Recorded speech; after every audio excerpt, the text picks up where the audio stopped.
Now I request Mr. V. Karthikeyan, Vice Chairman of the Bar Council, to felicitate the newly enrolled advocates. Please, sir.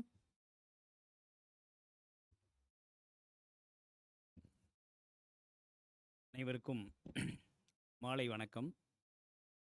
தேடி சோறு தினம் தின்று பல சின்ன சிறு கதைகள் பேசி மனம் வாடி துன்பமுக உழன்று பிறர் வாட பல செயல்கள் செய்து நரைகூடி கிளப்பருவம் எய்தி கொடுங்கோற்று கிரையெனப்பின் வாழும் பல மேடிக்கை மனிதரை போல் நான் வீழ்வேன் என்று நினைத்தாயோ என்ற பாரதியின் வாக்குக்கிணங்க பிறந்தோம் வாழ்ந்தோம் என்றுமில்லாமல் படித்தோம், சட்டத் தொழிலை தேர்ந்தெடுத்து இன்று வழக்கறிஞர்களாக பதிவு செய்த உங்கள் அனைவருக்கும் எனது தமிழ்நாடு பார் கவுன்சில் சார்பாக எனது பாராட்டுக்களையும் வாழ்த்துக்களையும் முதற்கண் தெரிவித்துக் கொள்கின்றேன். இந்த அருமையான வழக்கறிஞர் பதிவு நிகழ்ச்சிக்கு எங்கள் அழைப்பை ஏற்று பல்வேறு வேலைகளுக்கு நடுவிலும் இன்முகத்தோடு அண்ணன் பாலு அவர்கள் சொன்னது போல் வழக்கறிஞர்களுடைய எண்ணத்தை அங்கே நீதிமன்றத்திற்கு வரக்கூடிய இளம் வழக்கறிஞர்களை ஊக்குவிப்பவராக அண்ணன் அழகாக சொன்னார். ஊக்குவிப்பவரை ஊக்குவித்தால் அவர் தேக்குவிப்பார் என்று. அதுபோன்ற இளம் வழக்கறிஞர்களை மூத்த வழக்கறிஞர்களாக அவருடைய வழிகாட்டுதலில் போய் பல பேரை இன்று உருவாக்கி கொண்டிருக்கக்கூடிய மாண்பமை உயர்நீதிமன்றத்தினுடைய நீதியரசர் ஐயா ஜெகதீஷ் சந்திரா அவர்களே, இன்று இன்னொரு நீதியரசர் அவர்கள் அவருடைய புதல்வி இங்கே என்ரோல் செய்கிறாங்க. இருந்தாலும் ஆன்லைன் மூலமாக இருந்து எங்களை வாழ்த்தி கொண்டிருக்கக்கூடிய திரு ஜிஆர்எஸ் அவர்களே, எங்களுடைய அழைப்பை ஏற்று இன்று என்ரோல்மெண்ட் மூவ் செய்து வந்திருக்கக்கூடிய உயர்நீதிமன்றத்துடைய வழக்கறிஞர் சங்கத்துடைய துணைத் தலைவர் அருமை சகோதரர் அறிவழகன் அவர்களே, இந்த மாதத்தில் இவ்வளோ பெரிய என்ரோல்மெண்ட் நடத்த முடியுமா என்று ஏனென்றால் சென்ற 2 நாட்களுக்கு முன்பு தான் கிட்டத்தட்ட ஒரு 1300 பேர் என்ரோல்மெண்ட் செய்தோம். ஆனால் அதையெல்லாம் தாண்டி இன்றைக்கி கிட்டத்தட்ட 1400 பேர். ஏனென்றால் கடைசியாக ஒரு 60 பேரை சேர்மன் அவர்கள் அவர்களுடைய பிஆர் நம்பரை மட்டும் குறித்து கொண்டு பரவாயில்லை, வெளியூரிலிருந்து இவ்வளோ தூரம் வந்துவிட்டார்கள், அவர்களை அப்புறம் கணக்கெடுத்துக் கொள்ளலாம், முதலில் அவர்களை அனுமதித்து விடுவோம் என்று உயர்ந்த நோக்கத்தில் அனுமதித்து கிட்டத்தட்ட இன்று 1400 பேர் என்ற ஒரு மிகப்பெரிய வழக்கறிஞர் பதிவு நிகழ்ச்சிக்கு காரணமாக இருக்கின்ற எங்களுடைய வழக்கறிஞர் சங்கத்துடைய பார் கவுன்சிலுடைய தலைவர், இந்தியாவிலே இருக்கின்ற பார் கவுன்சிலே இளம் வயது தலைவராக வீட்டிற்கக்கூடிய சகோதரர் PS அமல்ராஜ் அவர்களே, வழக்கறிஞர் பதிவு குழுவினுடைய தலைவராக வீட்டிற்கக்கூடிய அண்ணன் பாலு அவர்கள், அவரை பற்றி அண்ணன் அவரும் அறிவழகும் வகுப்பு தோழர் என்றும், அறிவனுடைய பையன் இன்றைக்கி என்ரோல் பண்ணுறப்ப நான் அவர்கிட்ட நிறையா சொல்லணும்னு நினச்சேன்னாரு. 1 மாதத்திற்கு முன்பு அவர் மகன் செய்தார். அப்போ அண்ணன் அறிவழகன் அவர்கள் அண்ணன் பாலு அவர்கள் இப்பொழுது ஸ்ட்ரிக்டாக இருக்காரு, அப்போ எப்படி இருக்காங்கிற விஷயத்த அண்ணன் பாலு அவர்கள் பையனுக்கு அண்ணன் அறிவழகன் சொல்லியிருப்பார்னு நினைக்கிறேன். ரொம்ப வழக்கறிஞர் பதிவு குழுவில் எனக்கு சேர்மனுக்கு ஒரு பெரிய பிரச்சனை என்னன்னா, இந்த வழக்கறிஞர் குழுவில் இவர் இருக்கிற ஸ்ட்ரிக்டாக இருக்கிறதுல மாணவர்கள் நாங்கள் எங்கள்கிட்ட தான் முறையிடுவாங்க. நாங்கள் 2 பேரும் எப்படியாவது அண்ணனை கொஞ்சம் அப்படின்னு சொல்லி நாங்கள் அவர் ரெக்வஸ்ட் பண்ணி அண்ணன் அவர்கள் ஆனால் அவருடைய ஒரு க்ளீன் சேவ் இருக்கணும், நல்ல சட்டை போட்டிருக்கணும், சிவி இருக்கணும், இப்படி ஒரு ட்ரெஸ் கோடு. நீங்கள் நிறைய பேர் கூட பாதிக்கப்பட்டிருப்பீங்கன்னு நினைக்கிறேன். கொஞ்சம் இருந்தால் கூட அண்ணன் அவர்கள், ஏனென்றால் அது அண்ணனால் இருக்கிறதுல இந்த தொழிலுக்கான மாண்பை நீங்கள் இப்பொழுதேனாவது கடைபிடிக்க வேண்டும் என்ற எண்ணத்தில் தான் இருக்கிறார் அண்ணன் பாலு அவர்களே. என்னுடைய வழக்கறிஞர் பதிவு நிகழ்ச்சியுடைய எனக்கு முன்னால் வாழ்த்தி அமர்ந்திருக்கக்கூடிய என்னுடைய அருமை சகோதரர் சேலம் சென்ட்ரல், அதாவது தனியார் கல்லூரி இல்லாத காலத்தில் முதன்முதலில் துவங்கியவர் அவர் தந்தையார். அவர் தமிழ்நாடு பார் கவுன்சிலுடைய உறுப்பினராக இருந்தவர் பெரியவர் தனபால். அவருடைய புதல்வன் எங்களுடைய பார் கவுன்சிலுடைய கோ சேர்மன் அருமை சகோதரர் சரவணன் அவர்களே. 25 உறுப்பினர்கள் தமிழ்நாடு பார் கவுன்சிலில் மொத்தம் உங்களுக்கு கேள்விப்பட்டிருப்பீங்க. அந்த 25 உறுப்பினரில் ஒரு பெண் உறுப்பினர் கிட்டத்தட்ட ஒரு 40 வருடங்களாக எந்த பெண்ணும் தேர்ந்தெடுக்கப்படாமல் இருந்தாங்க. அந்த 40 வருட இடைவேளியை இன்று 24இல் ஒரு பெண் உறுப்பினராக தேர்ந்தெடுக்கப்பட்டுள்ள எனது அருமை சகோதரி பிரிசில்லா பாண்டியன் அவர்களே. ஆனால் இப்பொழுது போடுகின்ற போக்கில் பார்த்தீர்கள் என்றால் ஒவ்வொரு என்ரோல்மெண்ட் பதிவு நிகழ்ச்சியிலும் பார்த்தீர்கள் என்றால் மாணவர்கள் 700 பேர் என்றால் பெண்கள் 850 பேர் வராங்க. அது போன என்ரோல்மெண்ட்டில் 500 பேர் பசங்க வந்தால் பொண்ணுங்க 800 வந்தாங்க. அதுதான் அப்படின்னா நீதிபதிகளுடைய கடந்த முறை நீதிபதிகள் உயர்நீதிமன்றத்திலேருந்து கீழமை நீதிமன்றம் எடுத்த அந்த லிஸ்ட்டில் பார்த்தீங்கன்னா 230 பேர் தேர்வாகியிருந்தார்கள். அதில் கிட்டத்தட்ட 60% பெண்களே என்பது குறிப்பிடத்தக்கது. இன்னும் போகின்ற காலத்தில் நான் அடிக்கடி சொல்வேன், ஆண்கள் தான் இடஒதுக்கீடு கேட்கின்ற நிலை இந்த சட்ட தொழிலே ஏற்படக்கூடிய அளவிற்கு மிக அருமையாக சகோதரிகள் போட்டி போட்டு முன்னேறி வந்து கொண்டிருக்க என்னுடைய வாழ்த்துக்களை தெரிவித்துக் கொள்கின்றேன். இந்த அருமையான என்ரோல்மெண்ட் பகிர்ச்சியை என்னுடைய செயலாளர், அதுவும் இன்னொன்று தமிழ்நாடு பார் கவுன்சிலே முதல் பெண் செயலாளர் என்ற பெருமை பெற்ற சகோதரி கிரிதா செந்தில்குமார், அவரும் ஃபர்ஸ்ட் செக்ரட்டரி இன் வந்து பதவியேற்றிருக்கிறார்கள். பொறுப்பாக மிக அருமையாக செய்கிறார். அவரோடு இருக்கின்ற என்னுடைய அனைத்து ஊழியர்களுக்கும் என்னுடைய வணக்கத்தை தெரிவித்து, இங்கே அண்ணன் பாலு அவர்கள் நல்லா சொல்லிட்டாரு, அண்ணன் அறிவழகன் சொல்லிட்டாங்க. இருந்தாலும் நான் இங்கே வந்தப்போ ஐயா நீதியரசர் அவர்களை பேரை, ஏன்னா இந்த ஜெகதீஷ் சந்திரா அப்படின்னு அந்த பேருக்கு ஏதாவது ஒன்று இருக்குமே அப்படின்ட்டு பார்த்தேன். அப்போ தான் இந்த விஞ்ஞான் பவனில் பார்த்தீங்கன்னா, அறிவியலில் 100 ஆண்டுகளுக்கு முன்பால் வங்காளத்தில் பிறந்து ஒரு ஜெகதீஷ் சந்திர போஸ் என்று ஒருவர் அறிவியலே இந்தியாவில் இல்லாத காலத்தில் இன்னைக்கு போஸ் இன்ஸ்டியூட்னு ஒன்று உருவாக்கி அவர் ஒரு மிகப்பெரிய இடத்திலே அறிவியலிலே அடைந்திருக்கிறார். அவர் தாய் தந்தையர் ஒருவேளை நமது பிள்ளை மகனும் இப்படி ஒரு பேர் வாங்க வேண்டும் என்பதற்காகத்தான் தினவோ ஜெகதீஷ் சந்திரா என்று வைத்தார்களோ என்று எண்ணுகிறேன்.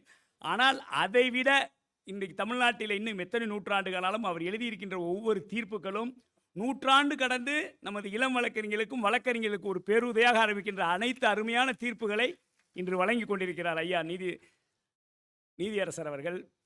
அவர் உங்களை வாழ்த்துவதற்கு இப்போ பேசிட்டு இருக்கப்போ சொன்னாங்க, நாங்கள் பல முறை நாங்கள் அழைத்த போதெல்லாம் வர வாய்ப்பில்லை.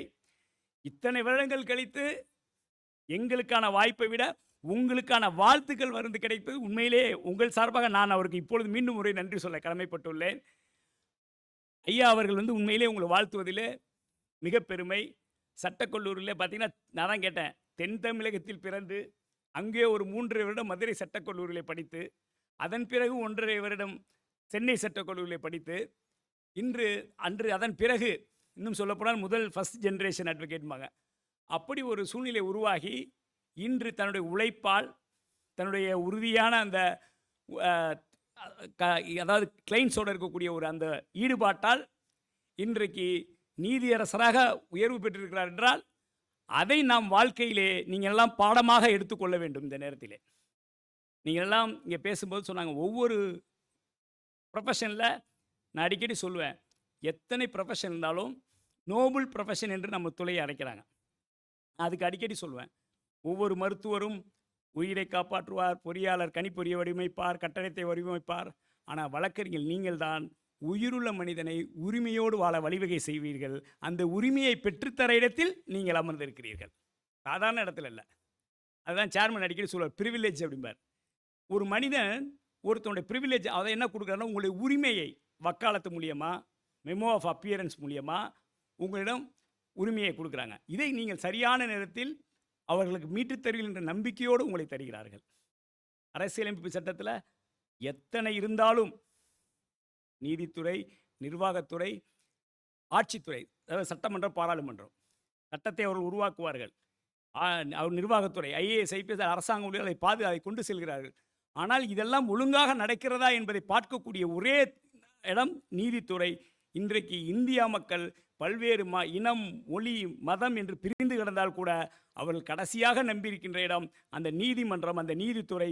அதில் நீங்கள் ஒரு அங்கமாக இன்று பதிவு செய்துள்ளீர்கள் என்பதை நினைவில் வைத்துக் கொள்ள வேண்டும். நம்ம ஏதோ வந்துட்டோம், லா காலேஜ் படிச்சிட்டோம், வக்கீல் ஆகிட்டோன்னு கிடையாது. உங்களுக்கான பொறுப்பு இந்த சமூகத்தில் மிக நிறையாக இருக்கிறது. நான் பாலண்ணனை பற்றி நான் அடிக்கடி நீங்கள் பார்க்கலாம். நீங்கள் டெய்லி வந்து தொழிலை பாருங்கள், நான் வேணான்னு சொல்ல. ஆரம்பத்தில் உங்களுக்கு கடுமையாக உழைப்பு இருக்கும். ஒரு 3லேருந்து 5 வருடம் நீங்கள் இளம் வழக்கறிஞராக இருக்கும் பொழுது உழைப்பு இருக்கும், பணம் வராது. ஆனால் நீங்கள் அந்த 3 வருடம் 5 வருடம் ஒழுங்காக ஒரு ஆஃபீஸில் நீங்கள் உழைத்தீர்கள் என்றால் கண்டிப்பாக அடுத்த ஒரு 10 வருடத்தில் வேலையும் இருக்கும், பணமும் வரும். இன்னொரு 25 வருடத்தை தாண்டினீர்கள் என்றால் கண்டிப்பாக உங்கள் உழைப்பு, அதாவது உங்கள் ஜூனியர்ஸ் உங்களுக்காக பார்ப்பாங்க. உழைப்பு கம்மியாக இருக்கும், ஆனால் பணம் உங்களை தேடி வந்துக்கிட்டே இருக்கும்.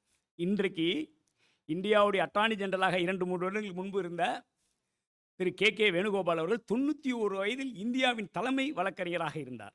வயது இதற்கு ஒரு தடை இல்லை.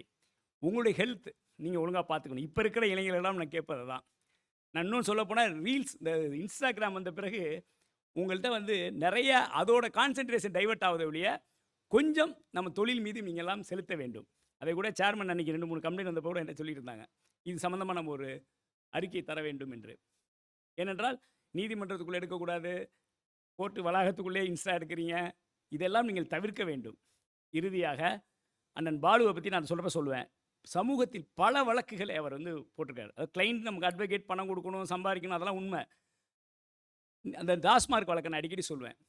அதாவது நெடுஞ்சாலை ஓரமாக ஏகப்பட்ட வழக்கு டாஸ்மார்க் கடை அமைந்தது. அண்ணன் அவர்களை பார்த்துவிட்டு உயர்நீதிமன்றத்தில் ஒரு மனு போடுறார். இப்படி சாலை ஓரமாக கடையெல்லாம் இருந்தால் குடிச்சிட்டு ஓட்டுநர்கள் வந்து அதிக விபத்து ஏற்படுத்திடுவாங்களே, இதையெல்லாம் கொஞ்சம் தள்ளி ஒரு 1000 மீட்டருக்கு அந்த பக்கம் 500 மீட்டருக்கு அப்புறம் வைக்கலாமேன்னு சொல்லி போட்டப்ப சென்னை உயர்நீதிமன்றத்தில் உத்தரவை பெற்றார். இது உச்சநீதிமன்றம் வரை சென்று இன்னைக்கு இந்தியா முழுவதும் நெடுஞ்சாலைக்கு அருகே டாஸ்மார்க் வைக்கக்கூடாது என்ற உத்தரவை பெற்றதனால் பல்வேறு விபத்துகள் தவிர்க்கப்பட்டிருக்கிறது, பல உயிர்கள் காக்கப்பட்டிருக்கிறது. உங்களுடைய பார்வை இந்த சமூகத்தின் மீது எப்பொழுதும் இருக்க வேண்டும். நமக்கு தொழில் வேணும், அப்பா அம்மாவை நல்லா வச்சுக்கணும், இதெல்லாம் இருந்தால் கூட அதை தாண்டி நம் சுற்றுச்சூழல் எப்படி நம்ம அதை நோக்கி நாம் சென்று கொண்டிருக்கிறோம் என்பதை நீங்கள் மனதில் எப்பொழுதும் ஆழமாக கவனித்து வைத்துக் கொள்ள வேண்டும். இங்கே பேசுகிறப்ப சொன்னாங்க 1500, இப்போ ஒரு 1400, ஒரு 3000 வக்கீல், இவ்வளோ கூட்டம் இருக்கே, நமக்கான வாய்ப்பு இருக்கா? கொஞ்சம் கூட பயப்படாதீங்க. பல ஐரோப்பியா கண்ட்ரியில் 5% மக்கள் தொகையில் 3%, 2%, 1% சட்டத்தொழில் படித்தவர்கள் இருக்கிறார்கள். சரி, அப்போ இந்தியாவில் எவ்வளோ சார் இருக்குது? 1,40,00,000 பேர், 45,00,000 பேர். சைனாவை மிந்திட்டோம். 3 வருஷத்துக்கு முன்னாடி நம்ம சைனாவை ஓவர்லுக் பண்ணிட்டோம் பாப்புலேஷனில். இந்த 1,40,00,000 பேருக்கு 1% எவ்வளோ வக்கீல் இருக்கணும் இந்தியாவில்? 1,40,00,000 பேர் இருக்கணும். சரி, தமிழ்நாட்டில் 8 கோடி பாப்புலேஷன், 8 லட்சம் பேர் இருக்கணும். ஆனால் இப்பொழுது இருப்பது சரி 1%, 8 lakhs தமிழ்நாட்டில் இருக்கா சார்? பார் கவுன்சிலில் சேர்மன் சொல்லியிருப்பேன், 1.5 லட்சம் பேர் தான் இருக்காங்க. அதில் ஆக்டிவ் ப்ராக்டிஸ் என்பது 80,000 பேர். என்ன சார் 1% 8 லட்சம், அதிலும் 1/2% என்றால் 4 லட்சம், அதிலும் பாதி என்றால் 2 லட்சம் கூட இல்லை என்றால் இல்லை. அதனால் நீங்கள் என்னென்ன கூட்டத்தை பார்த்து பயப்படாதீங்க. நீங்கள் உங்களுக்கான திறமை, உங்களுக்கான அந்த திறன், இதை நீங்கள் வளர்த்து கொண்டே சென்றீர்கள் என்றால் உங்களை யாராலும் எங்கேயும் நிறுத்த முடியாது. நீங்கள் இன்றிலிருந்து 3 வருடங்கள், இப்போ தான் உச்சநீதிமன்றத்தில் உத்தரவு வந்ததுனால 3 வருடத்தில் நீங்கள் நீதிபதியாக வரலாம். 7 வருடங்கள் கழித்தால் மாவட்ட நீதிபதிகளாக வரலாம். 20 வருடம் உயர்நீதிமன்றத்தில் நல்ல முறையில் பண்ணினால் ஐயா உயர்நீதிமன்ற நீதிபதி போல் உயர்நீதிமன்றத்துக்கு வரலாம். இல்லை என்றால் நல்ல பெரிய மூத்த வழக்கறிஞர்களாக வரலாம். இல்லை என்றால் நீங்கள்லாம் ஒரு நல்ல சட்டமன்ற உறுப்பினர், பாராளுமன்ற உறுப்பினராக வரலாம். இல்லை என்றால் ஒரு எக்ஸாமில், காம்படிட்டிவ் எக்ஸாமில் பாஸ் பண்ணிங்கன்னா நீங்கள் ஐஏஎஸ் ஆஃபீஸராக வரலாம். குரூப் 1 பாஸ் பண்ணால் டிஎஸ்பி, ஆர்டிஓ. உங்களுக்கான பாதை மிக பெரியது. நீங்கள் தெளிவான முடிவை எடுக்க வேண்டும். அதுவும் நம்ம உயர்நீதிமன்றத்தில் பார்த்தீங்கன்னா பாதி பேர் இப்போ பார்த்தீங்கன்னா அந்த டிஜிட்டல் போர்டு வந்த பிறகு யாருமே உள்ளே போகிறதில்ல. இப்போ அண்ணன் ஐயா காலத்தில் நான் இருந்த வரையுமே நான் என்ரோல் பண்ணி உள்ளே போனப்பெல்லாம் பார்த்தீங்கன்னா எங்கள் கேஸ் எப்போ வரும்னு தெரியாது. அப்போ நாங்கள் உள்ளே போய் அடுத்த சீனியர் என்ன பேசுகிறாருன்னு நம்ம பார்க்கணும். அப்போ அவர்கள் என்ன பேசுவதை உள்வாங்கி கொண்டால்தான், நான் சொல்லுவேன் அடிக்கடி, நல்ல குருநாதர் எப்படி அமைய வேண்டுமோ நீங்கள் ஏகலைவனாகவும் இந்த தொழிலில் இருக்கணும். மற்ற மூத்த வழக்கறிஞர்கள் என்ன பேசுகிறாங்கிறது உள்ளே போய் பார்க்கணும். இப்போ யாருமே பேசுகிறதில்ல. என்ன சார் வெளியில் காரிடாரில் தான் கூட்டம் ஜாதி. என்னென்னா இப்போ ஐட்டம் 20 போயிட்டுருக்கு, எனக்கு 70 தான், ஒரு 60 வரப்போ நான் உள்ளே போய்க்கலாம்னு நினைக்கிறேன் அப்படிங்கிறாங்க. இந்த நிலை நீங்கள் இளம் வழக்கறிஞர்கள் தயவு செய்து நீங்களெல்லாம் அப்படி நிற்கக்கூடாது. உள்ளே சென்று நீதிபதிகள் என்ன பேசுவார்கள் என்பதை நீங்கள் பார்க்க வேண்டும். இறுதியாக தமிழ்நாடு பார் கவுன்சில் நாங்கள் ஒரு 25 பேர் 2011 நான் துணைத் தலைவர் செலக்ட் ஆகி வந்தோம். நாங்கள் இந்த பார் கவுன்சிலில் வந்த பிறகு நாங்கள் தமிழ்நாடு பார் கவுன்சில் உங்களுக்கு என்ன செய்கிறது? அண்ணன் பாலுவல் சொன்னார், தமிழ்நாடு பார் கவுன்சில் நடவடிக்கை எடுப்போன்னார். அது அல்ல, அதோடு கூடுதலாக நாங்கள் தமிழ்நாடு பார் கவுன்சிலே போன முறை 2011ஆம் ஆண்டு வந்தபோது வழக்கறிஞர்களுடைய குடும்பத்திற்கு அவர்களுக்கு ஏதேனும் ஒன்று ஏற்பட்டால் 2 லட்சம் வழங்கி கொண்டிருந்தார்கள். நாங்கள் அப்பொழுதைய முதலமைச்சர் அவர்களை 2013 சென்று சந்தித்து அம்மையார் அவர்களிடம் கேட்டபோது இந்தியாவில் எல்லா இடத்துலையும் 3 லட்சம் 4 லட்சம் கொடுத்துருந்தாங்க. ஒவ்வொரு வருடமும் 4 கோடி ரூபாய் பெற்று 2 லட்சத்தை 5.5 லட்சமாக உயர்த்தினோம். அதன் பிறகு அடுத்த முதலமைச்சரிடம் 5 7.5 லட்சமாக ஆக்கினோம், 7 லட்சமாக உயர்த்தினோம்.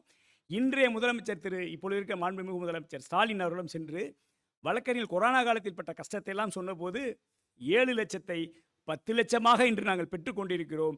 எங்களுடைய இந்த 10 வருட காலத்தில் எங்களுடைய மிகப்பெரிய சந்தோஷம் என்னவென்றால், இன்றும் ஒரு 300 350 குடும்பங்கள், வழக்கறிஞர் குடும்பத்துக்கு ஏதேனும் ஒன்று ஏற்பட்டால் அவர்களுக்கு தமிழ்நாடு பார் கவுன்சில் 10 லட்சம் என்று தருகிறோம்.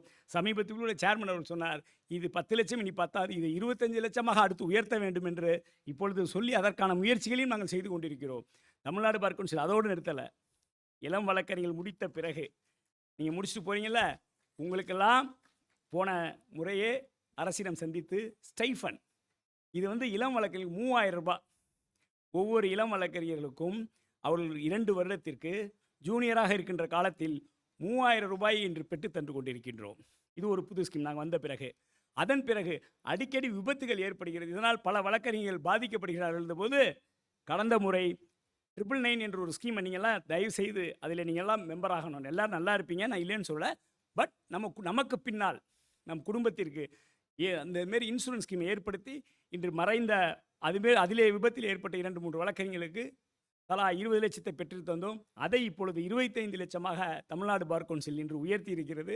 அந்த அளவிற்கு வழக்கறிஞருடைய நலனுக்கு நாங்கள் எப்பொழுதும் உங்களுடன் உடனிருப்போம் என்று சொல்லி, பாண்டிச்சேரியிலிருந்து இருக்கக்கூடிய முன்னாள் அமைச்சர் அண்ணன் கந்தசாமி அவர்களுக்கும், முன்னாள் வழக்கறிஞர் சங்க தலைவர் நளினி அவர்களுக்கும், ஹைகோர்ட்டினுடைய செயற்குழு உறுப்பினர் சகோதரர் தம்பி பிரவீன் சமாதானம் உட்பட அனைவருக்கும் எனது மனமார்ந்த நன்றியையும் மீண்டும் ஒருமுறை வாழ்த்துக்களை கூறி விடைபெறுகிறேன். நன்றி, வணக்கம்.